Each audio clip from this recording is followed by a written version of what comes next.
Hey everybody, this is SWJS. I've been noticing a lot of bad reviews on this game, so I'm going to review it myself, and I'm going to do it right. I'm reviewing Destroy All Humans Path of the Furon for the Xbox 360. And first off, in this part of the review, I'm going to rant, basically. Everybody's been saying that it has bad graphics, and that it has racially insensitive dialogue, and I'm going to prove them wrong. I'm going to make them eat their own words, or I'm going to shove those words up their ass. Okay, here's the way it is. Graphics. The graphics are not bad at all. To say these graphics are bad is like saying Jim Carrey has bad acting. It's just wrong in so many ways. Destroy All Humans Path of the Furon has really good graphics, and it especially has better graphics than the first two games, and way better graphics than Destroy All Humans Big Willie Unleashed. The graphics are really good, the textures are good, the water graphics are very good, very exquisite. Actually, I think they're a lot better than the water graphics in GTA 4, and that's my honest opinion. And I have eyes, unlike some people. And you know, people keep complaining about the frame rate and saying the frame rate is awful. The frame rate is not awful. I can actually play through the game without having a single frame rate problem. Now, of course, if you burst open a fire hydrant and walk through it, you might get a little trouble, but it's not going to freeze on you. And it's definitely not going to be a problem. As soon as you get out of it, it goes back to normal. So it's nothing big. And I don't know why people are making a big deal out of it. Well, anyway, back to the case in point. Racially insensitive dialogue. The dialogue is not racially insensitive. The dialogue has nothing to do with being racist or nothing to do with the Chinese or anything like that. It's simply making fun of the Chinese accent that was portrayed in 1970s movies. It's called satire, people. If you don't have a damn sense of humor, you need to go get one. Seriously. If you say this game has racially insensitive dialogue just because a bunch of Chinese people talk funny, which they do in almost every Chinese movie that America makes, there's a problem. And it's just not good, because I thought everyone in America was supposed to be smart and all that stuff. But apparently they're too stupid to realize the difference between satire and racism. And you know, people said Resident Evil 5 was racist because you were shooting black people. Oh wow. You're shooting black people. Guess what? Nobody said anything when you were shooting Spanish people in Spain. Duh. And plus, it is self-defense. You're trying to keep yourself from being eaten by zombies. And you know, it would be even worse if there weren't any, like, Chinese people or black people in the game at all, because you know what?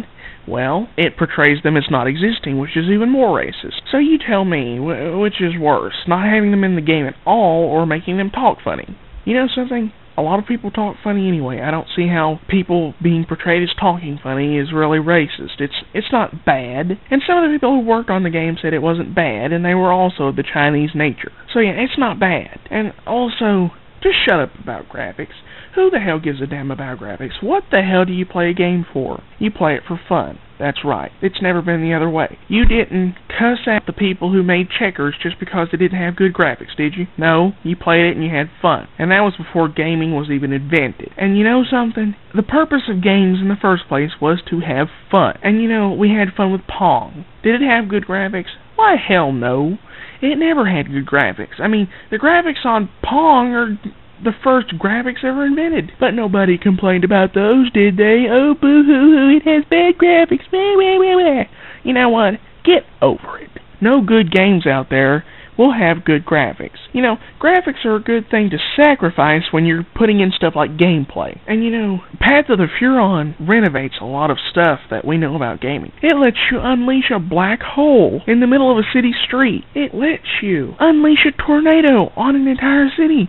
It lets you plant your very own man-eating plant and feed it. I'd like to see some of the other games out there on the market do all that stuff in one game and still be able to keep the graphical quality that this game has. You know what? That's true. And you know what? It also lets you stop time in a sandbox environment and mess the world up while time is stopped. No other game lets you do that. Not even Prince of Persia: Sands of Time lets you do that. It was a time-stopping game. And you know, it wasn't even sandbox. Destroy All Humans Path of the Furon is sandbox. And it does a lot of good for the sandbox genre, because it lets you do all that stuff and still keep good graphical quality.